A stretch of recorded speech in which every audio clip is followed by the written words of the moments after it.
ma lähen siis ninaoperatsioonile Kristinas kliinikusse. Ma olen tegelikult seda operatsiooni siin planeerinud nagu päriselt juba asju kokku leppinud umbes pool aastat ja operatsiooni kuupäev on paigas, see on 27. august ja mul tuleb nii ninaoperatsioon meditsiinilises mõttes ja lisaks ma lähen ninaoperatsioonile ka ilukirurgilises mõttes. Mu vaheseina kõverus on tõesti nii hull ja mu elu mõjutab, et ma olen pidevalt haige ja lisaks vahel ma ärkan öösel selle peale üles, et ma enam ei hinga. Mu nina välimus muutub niikuinii, nii et kui ma juba pean selle asja ette võtma, siis ma teen seda niimoodi, et ma saaksin sealt sellise tulemuse, nagu ka mulle meeldib. Mul on inimõigus hingata ja tervelt elada ja kui keegi paneb seda mulle pahaks praegu, siis on juba nende probleem. Aga okei, räägime homme hommikul, praegu mul on veel üllatavalt rahulik olla ja homme lähme siis juba haiglasse. Homme on opipäev.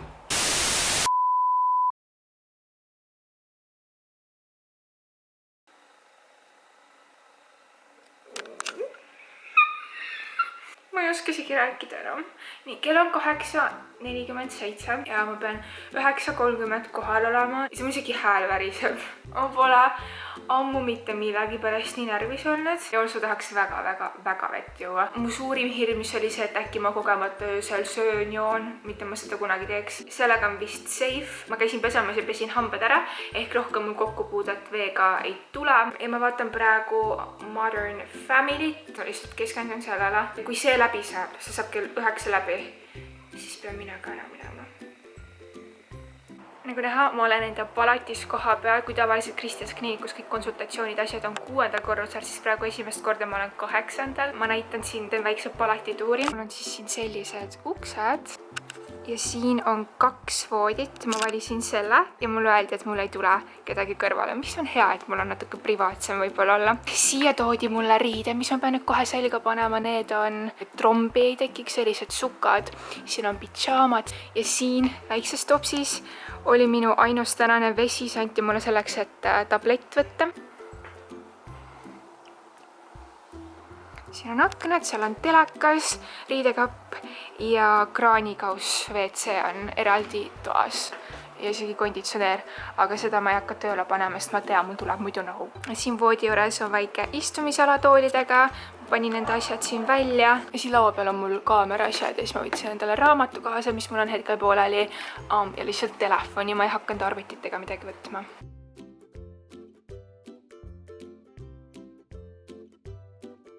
Panin endale riided selga. Mul arvatavasti läheb siin veel paar tundi aega ja nagu minuga üldse midagi tehakse. You are ready? Jah.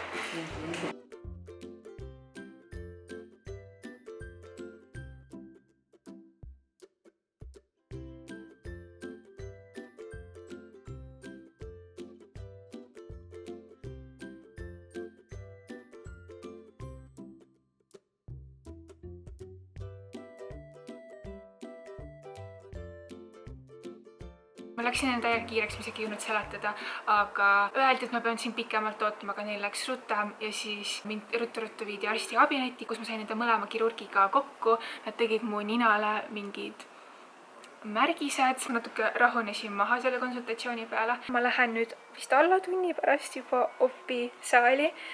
Ma praegu ootan siin enda palatis, kõik on siiani väga tore olnud. Ma rääkisin siis enda mõlema kirurgiga, kliiniku juhatajaga, turundusinimesega, anestesioloogiga. Ma olen kõikidega juba ära rääkinud ja nüüd mul on lihtsalt ülejäänud siin natuke oodata. Ma olen seda näinud nagu näha, aga ma hakkan vaatama Gabi ninaopi vlogi, et mind, ma ei tea, julgustada võib-olla. Aga ma panen selle kaamera ära ja järgmine kord, kui ma selle kätte võtan, ma ei tea, kuna see täpselt on, aga ma tean, et ma olen opil ära käinud. Ma ei tea, kas see on täna, ma ei tea, kas see on homme, võib-olla see on nädala lõpus, ma ei tea, aga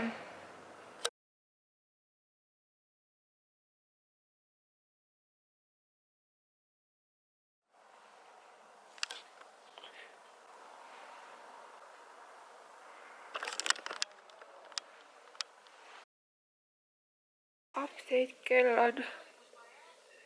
Ma ei saa hästi rääkida, sest mul on nina nii kinni, aga olen lihtsalt terve see aeg vaheldava eduga maganud ja ma üritasin siin vahepeal ka süüa. Põhimõtteliselt see väike auk siin kahvlal on kõik, mis ma sain. Siikaid. Tahtsin just öelda, et ei ole, aga ju siis on. aga olemine on oksa suhtes, et valus ei ole. See on jah. Issand, ma olen nii kriipi välja. Ma rääkisin teiega viimati 2 nädalat tagasi ja täna, 2 nädalat hiljem, praegu on 10. september, kell on 11:41 ja mul on kell 12 aeg, et see mask siit lõpuks ära võtta. Ma pole terve aeg teiega üldse rääkinud, sest no esimene nädal ma lihtsalt ei saanud rääkida, mu nina oli nii kinni, et see oli füüsiliselt väga-väga ebamugav. Ma reaalselt veetsin esimese nädala põhimõtteliselt vaikuses ja lisaks mask on üllatavalt suur. Enamus mu näost on lihtsalt mask, pole isegi minu nägu ja ma pigem vist räägin, kui see maha tuleb. Tulen lähemale, aga me võtsime õmblused välja nädal aega tagasi, täpselt nädal aega tagasi ja nagu näha, siis isegi armid on väga vähe märgatavad, nagu ma ei suuda uskuda, kui kiiresti tegelikult kõik paranes. Aga täpselt ma räägin kogu enda kogemusest natukene hiljem, siis kui mul on see mask maas ära ja teil on natuke toredam mind näha. Aga nüüd lähmegi kliinikusse kohale, ma olen siin lihtsalt parklas ootan ja me näeme, me kõik, mina kaasa arvatud, näeme esimest korda muud nina.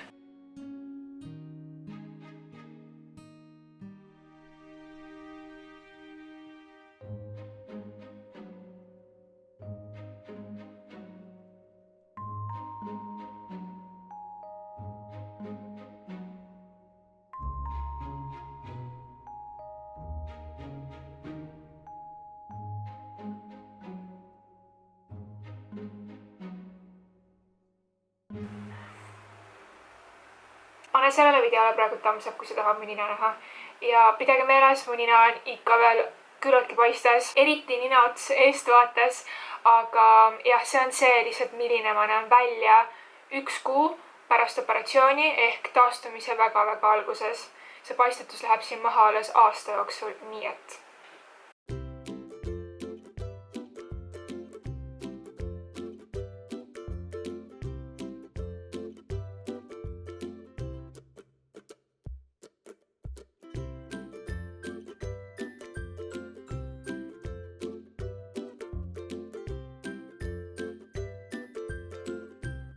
nagu te näete, siis mu nina ots on praegu veel küllaltki paistes ja külje pealt, mis veel kõvasti muutub, on see, kui püsti mu nina on. Kui sa lähed ninaoperatsioonile, siis nad panevad su nina alguses natukene rohkem püsti, sest et see hakkab siin paari esimese kuu jooksul juba kõvasti vajuma ja selleks, et see nagu liiga alla ei vajuks, on alguses natukene püstine. Kõige suurem paistetus ongi siin nina otsas ja lisaks, mis mu nägu vist hetkel kõige rohkem moonutab, on mu ülahuul. Ma saan lõpuks juba naeratada, aga kui ma näiteks teen nii, siis te näete, see väga ei liigu.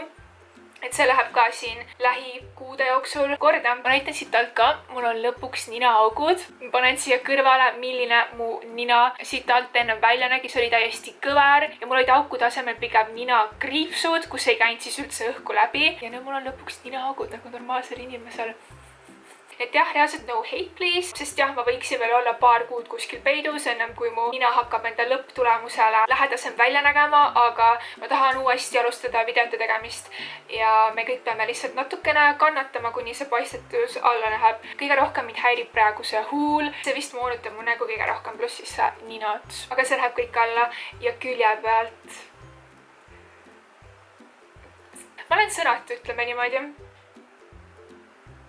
Aga nüüd ma siis räägin sellest, mida ma vlogida ei saanud, ehk operatsioon ja selle järgne aeg. Ma vlogisin opipäeval viimati siis, kui ma ootasin veel palatis operatsiooni lauale minekut. See oli siis niimoodi, et ma ise kõndisin sinna sisse, mind pandi opilaua peale ja kõige õudsem osa oli lihtsalt kanüüli sisse panemine, sest ma kardan. Ma ei karda verd, aga mulle ei meeldi, kui mu veenidega tegeletakse. Ma kannatasin selle ära ja siis päris ruttu hakkasid kõik need ained mõjuma, mida nad mulle läbi kanüüli andsid ja mul läks olemine, ütleme niimoodi, et väga lõbusaks. Ma kartsin päris korralikult narkoosi, sellepärast et ma olen 1 kord elus ainult varem narkoosi all olnud ja see ei läinud eriti hästi, ütleme niimoodi, see oli mandli operatsiooni pärast. Ma läksin siis täiega endast välja, ükski töötaja minuga ei rääkinud, ma olin nagu mingi minipaanikahoog ja siis märkasin selle peale üles, et ma värisin, sest mul oli selline alajahtumine ja jällegi keegi minuga ei tegelenud, nii et jah, mul on kerge trauma sellest, aga seekord, kui mulle kanüül sisse pandi, siis mul läks tuju väga lõbusaks. Ma hakkasin niimoodi kõvasti naerma lihtsalt kogu kehaga, et ma vabandasin kõigi ees, et nagu vabandust, kui ma teie tööd segan, ma lihtsalt nagu lõkkerdan naerda, sest mul oli millegipärast nii lõbus ja ma isegi ei mäleta, kuidas ma magama jäin. Ma lihtsalt naersin, vabandasin, et ma nii palju naersin ja siis järgmine hetk märkasin ülesse. Mul oli väga soe olla seekord, ma ei saanud täpselt aru, kas see oli unenägu või päriselt, sellepärast et ennem operatsiooni ma mitu kuud nägin pidevalt unes, et ma käin opil ära. Eriti siis, kui mul läks jälle öösel niimoodi nina kinni, et ma ei saanud hingata. Ma kujutasin ette, et see on operatsiooni pärast ja siis, kui ma alati hommikuti üles ärkasin, siis ma mõtlesin, et ei tea, kui ma opilt tulen, kas see on nagu sarnane tunne või midagi.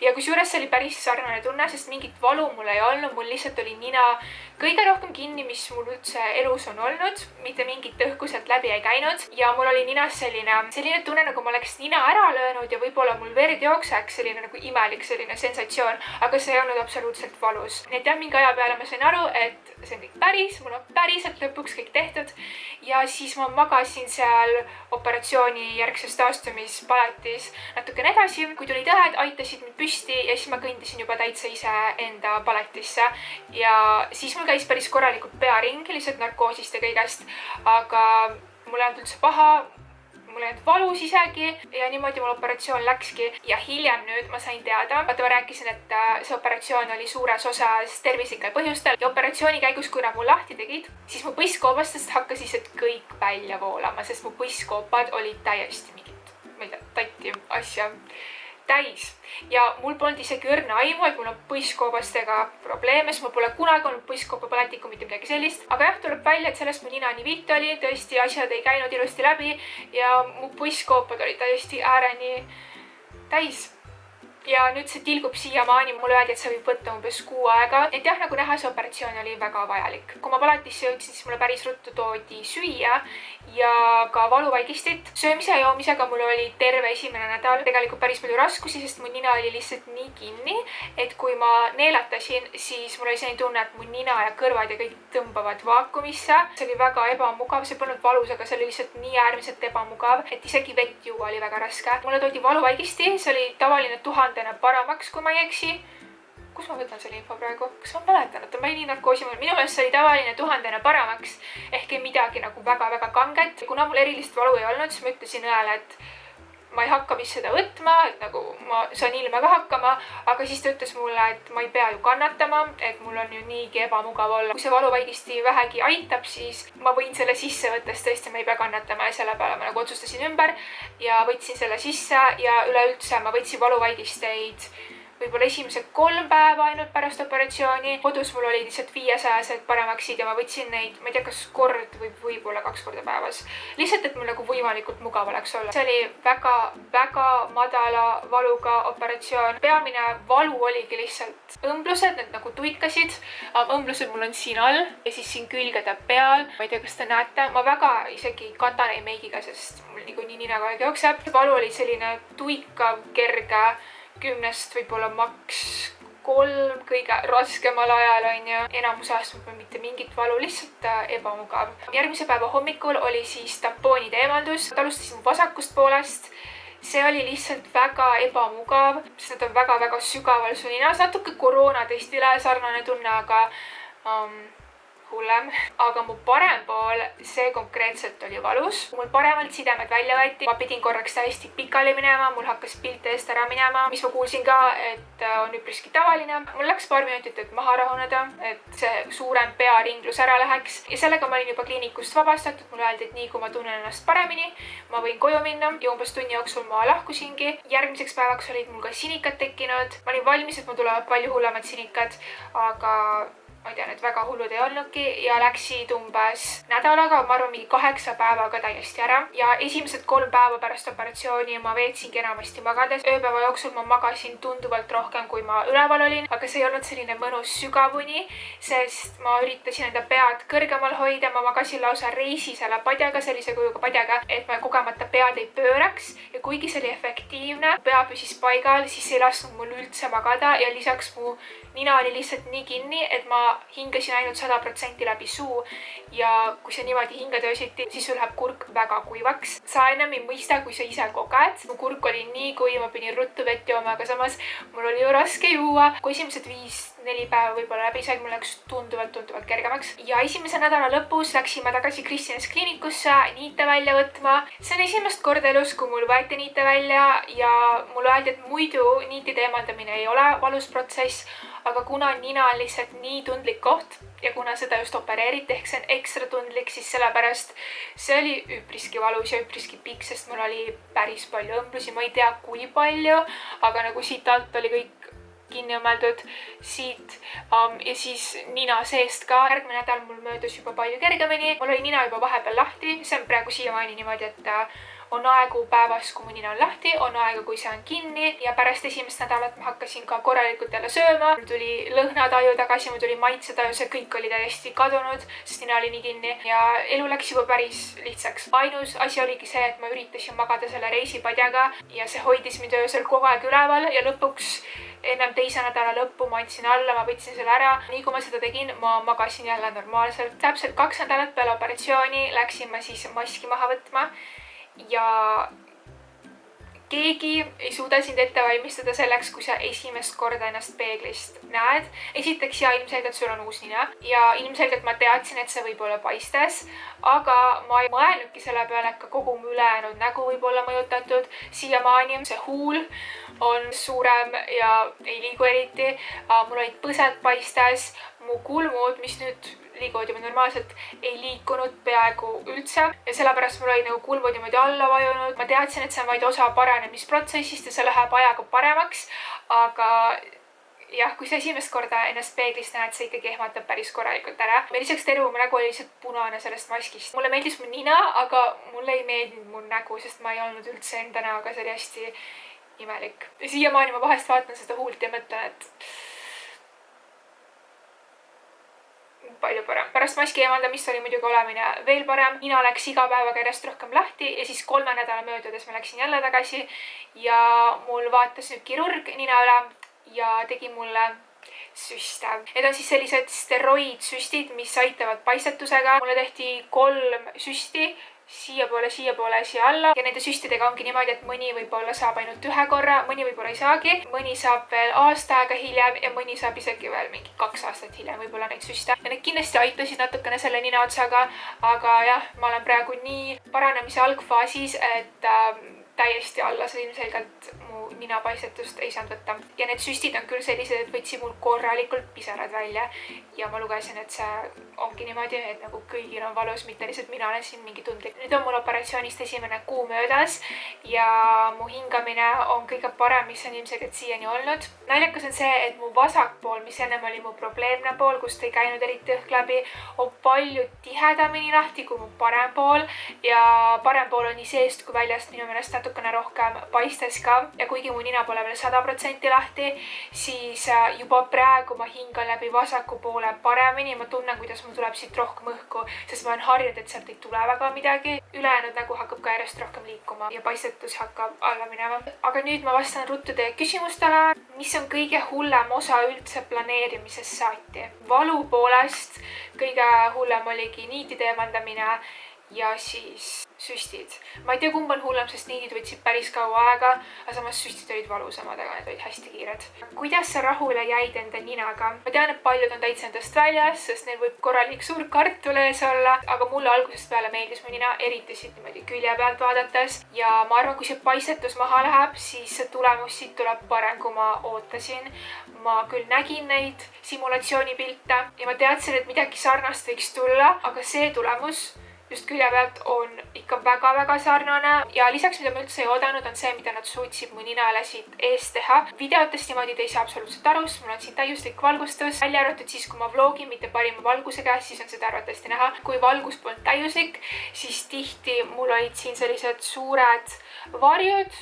lihtsalt kuidagi ninakujust tekkisid sellised suured varjud ja kui ma läksin alguses konsultatsioonile, siis ma ütlesingi, mu põhiprobleemid on siis mu nina seest, et ma saaks hingata ja väljast lihtsalt, et külje pealt mu näoga kokku läheks ja ma ütlesin veel, et kui me nüüd hakkame siin midagi muutma, siis ma lihtsalt mainin, et siit teest vaadates mul on sellised varjud, et kui saaks need ära, oleks tore, aga see ei ole nagu mu põhiprobleem ja mulle öeldi, et seda on väga raske teha, arvatavasti ei saa sellega midagi ette võtta. Ma ütlesin, see minu jaoks täiesti okei, ma olen juba arvestanud, et mul jäävad sellised varjud siia, aga jällegi mul on täiuslik valgus, aga nüüd isegi ka halvas valguses mul on varjud lihtsalt siin ilusti sirgelt nina ümber, ei lähe niimoodi laiali. Et see oli jah väga positiivne üllatus minu jaoks, et ausalt öeldes mu uus nina ületas mu ootusi, lihtsalt natuke paistes on veel. Kaua sa hoopis taastusid? Nagu ma ütlesin, ma taastun siiamaani, mul on alles 1 kuu möödas. Kui kaua su operatsioon kestis? Operatsioon kestis 3 tundi ja 55 minutit, kui ma õigesti mäletan, ehk peaaegu 4 tundi. Ja enne mulle öeldi, et mul peaks opilaual minema umbes 2,5 tundi, midagi sellist. Mul lihtsalt oli selline nina, mis vajas rohkem aega, I guess. Aga minu jaoks möödusid need 4 tundi nagu 5 sekundit võib-olla. Siis need pole isegi küsimused, need on lihtsalt statementid, et mu nina polnud midagi viga ja miks ma läksin. Ma olen pidevalt haige ja lisaks vahel ma ärkan öösel selle peale üles, et ma enam ei hinga. Ma ei nõustu ja arstid ka ei nõustu, nii et siis küsiti palju, et miks ma just praegu operatsioonile läksin. Miks ma praegu just läksin on lihtsalt see, et ma lõpuks sain minna. Ma olin ju kuni eelmise suveni kooliõpilane. Ma õppisin Tartu Ülikoolis, lõpetasin selle, siis ma õppisin korra juuksuriks, nagu mul on hästi pikk koolitee olnud taga. Ja kuigi ma tegin YouTube'i juba kooli kõrvalt, koolis käimine oli ikkagi prioriteet ja see hoidis nüüd väga palju tagasi töötavast. Nii et jah, nüüd lõpuks aasta aega, on juba aasta või? Jah, nüüd lõpuks aasta aega ma töötan, ei käi koolis ja ma lihtsalt saan seda endale materiaalselt lubada. Mida su pere ja sõbrad arvasid? Mu päris lähedased sõbrad on aastaid, ma arvan, teadnud, et mul on ninaga probleeme tervise pärast ja lisaks mulle ei meeldi, milline see välja näeb. Ja ma arvan, nende jaoks ei tulnud üldse üllatusena. Tundus, et kõik on toetavad. Ma selliste inimestega ei suhtleks, kes toetavad ei oleks. Mu elukaaslane oli väga toetav. Mu pere ehk mu vanemad, nad said aru, et mul on tervise pärast sinna vaja minna. Mis neile kõige vähem meeldis on see, et ma seda kõigiga jagan, aga samas ma ei saa lihtsalt paariks kuuks ära kaduda ja siis teistsugusena tagasi tulla ja üldse on nõme selliseid asju varjata. Mul on ka meditsiiniline põhjus, miks mul seda vaja oli. Vanasti vist kõik varjasid ilukirurgiat, nüüd sotsiaalmeediaga on see järjest rohkem normaliseeritud. Mitte iluoppidel käimine, aga lihtsalt sellest rääkimine, et see ei ole häbiasi, eriti kui sul seda päriselt vaja on. Samas ma saan ka aru inimestest, kes ei taha sellist asja jagada. Sa tõesti ei ole kellelegi midagi võlgu, sa ei pea seda jagama. Aga jah, ma arvan, et see on lihtsalt õige otsus minu puhul, kui ma räägin teile ausalt ära, mis toimus. Palju nõmedama minu meelest varjata ja valetada. Kuidas suutsid vlogida seda kõike? See oli üpriski raske, sest tõesti nagu närvid on väga pingul ja pärast operatsiooniga ma ei saanudki pikalt eriti vlogida, ma ei saanud pikalt rääkidagi. Üldse esimene nädal on pikalt rääkimine vastunäidustatud. Nii et jah, see oli kindlasti lisakohustus, mis ma võtsin, aga ma loodan, et siit tuleb teile huvitav video ja mul on endalgi võib-olla tore seda kunagi tagasi vaadata. Kas on asju, mida enne tegid ja nüüd ei saa? Neid piiranguid on ülipalju. Juba näiteks see, et aasta jooksul ma ei tohiks olla ekstreemses kuumuses, ekstreemses külmuses nagu saunas või mul öeldi -15 kraadi väljas. Muidu võivad kapillaarid nina peal katki minna ja siis neid peab laserdama. Trenniga on päris suured piirangud, alguses ei tohi üldse trenni teha ja sellised spordialad, kus sul on nina traumaoht. Need on keelatud seniks, kuni su nina on täielikult paranenud, mis on siis umbes aasta, võib-olla 2, midagi sellist. Sinna kuulub ka näiteks bodypump, mu lemmiktrenn, kuhu ma sain lõpuks peale 2,5 aastat tagasi. See on tõesti selline trenn, et nagu ma kas käin seal või ma ei taha trennis käia. See on minu nagu üks lemmiktrenn, mida üldse teha. Et sellega on natukene kurvasti, aga samas ma ei hädalda. Ma arvan, parem tervis ja ilusam välimus on seda väärt. Esimene nädal võis süüa ainult pehmet toitu. Kõhuli kuidagi nina padjas ei tohi magada. Üks väga-väga raske asi praegu on see, et mul tuli korraks nii nohu ja üldiselt mul kogu aeg nina tilkus. Sa ei tohi nina nuusata alguses. See võib vaheseina väga halvasti mõjutada. Nii et jah, ma olin siin nohus niimoodi, et ma ei saanud ühtegi korda absoluutselt nina nuusata. Need on need piirangud, mis mulle praegu meelde tulid. Need on kindlasti veel. Ma arvan, see, kui kaua sa midagi teha ei tohi, natuke oleneb sinust endast ka, kuidas sa paraned. Ja kuidas, mil määral siit täpselt opereeriti, kui vanalt võib ninaopile minna. Nagu video alguses on ka disclaimer, siis ilukirurgia on mõeldud ikkagi ainult täiskasvanutele, aga mina isiklikult ütleks küll seda, et selliste püsivate muudatuste tegemisel on hea, kui sul on mingisugune emotsionaalne küpsus võib-olla, sest kui mul oleks olnud materiaalsed võimalused minna ükskõik mis iluoperatsioonile, mida ma tahan, kui ma olin, ütleme, 18-19. Ma oleks päris palju asju enda juures muutunud, mida ma praegu elu sees enam ei teeks. Et jah, vahepeal aeg on selle kiire asjaga. Kes su arst oli?